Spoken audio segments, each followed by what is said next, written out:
Hi Year 5, Miss Fletcher here. Welcome back to our videos about the government. So today we are learning a bit more about state government.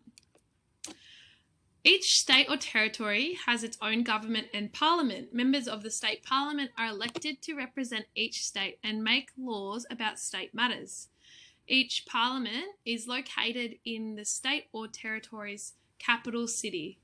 So for us, that's Sydney because we live in the state of New South Wales. Our Parliament House is located in the middle of Sydney City. That's our state capital. It's the oldest public building in Sydney, actually, and it was originally built to be used as a hospital. Just a reminder from last week, some of the state's responsibilities include things like the roads, the hospitals and their health decisions, our emergency services such as the firefighters, the ambulance, the police.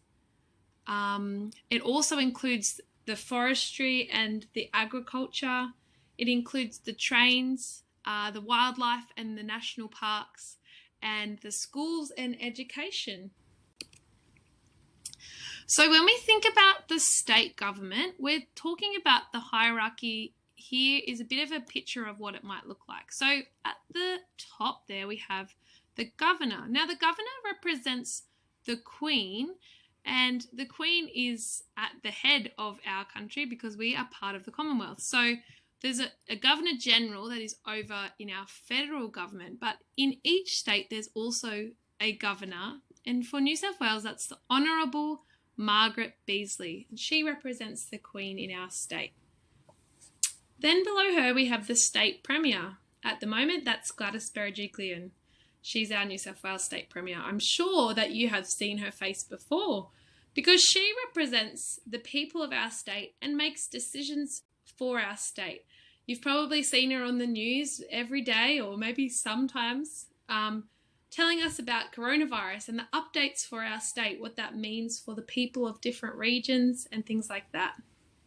Below her there is the Deputy Premier, so they support her in her role. There's the ministers. They're responsible for all the things we were just talking about, such as the Minister for Roads and Transport, the Minister for Aboriginal Affairs, Minister for Health and Medical Research. There's a Minister for Education.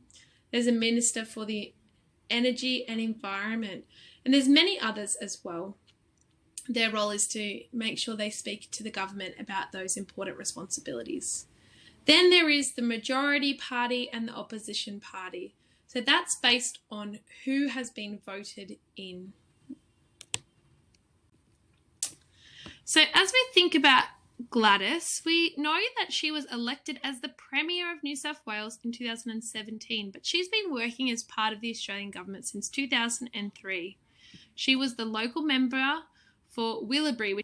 Then she was the Minister for Transport for New South Wales, and she was then the Treasurer and Minister for Industrial Relations.